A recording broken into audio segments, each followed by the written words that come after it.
This final section of the course is probably for teachers who are wondering why is so much standard stuff missing from what I've done.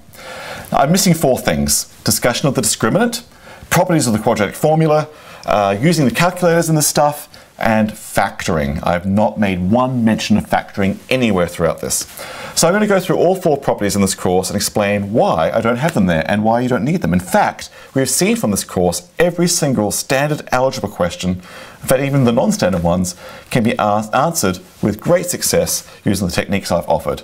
And what I'm really doing is I'm offering less, and that's not because of lack of value. The less I offer is the key nugget that makes things work. And if you really have a good conceptual understanding of what's happening, the rest is just common sense and nutting your way through stuff. And the greatest wish I have upon our next generation that we could teach them the confidence to flail and nut their way through stuff and find success. Because if you keep trying, success comes. So I want to teach my students the confidence to try stuff, use their wits, use their common sense, and make headway with it. Don't be afraid of false turns, don't be afraid of making mistakes. That's all part of learning. That's what investigation in science and research is all about. You go down false leads, go down wrong turns, etc. So this is a safe environment to do it. And this is the power of quadratics. That if you see the story of symmetry with squares for the algebra, that's why I won't talk about factoring in the quadratics class. Factoring is all about rectangles, not squares. Don't muddy that symmetry story with factoring.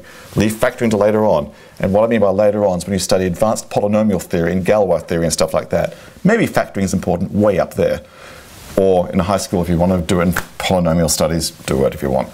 But factoring does not belong in a quadratics class. Don't muddy the beautiful story of symmetry.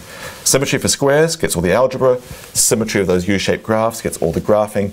Everything else is just common sense. You don't need to talk about a discriminant. You don't need to talk about properties of being the quadratic formula being plus or minus square root stuff with the symmetrical about the formula x equals negative b over 2a.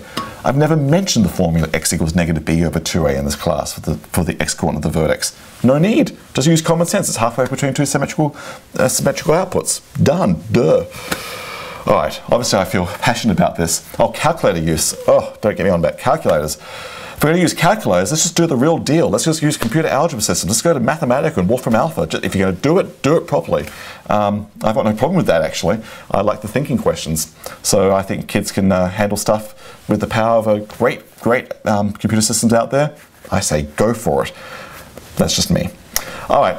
Have a look at my 4 little sections here. You can disagree with me vehemently about them as an educator, but I am quite vehement about keeping them out of a typical Algebra 2 course on quadratics. So there we are. All right, feel free to email me if you want to have a lovely conversation about it, and that'll be grand. All right, thanks so much.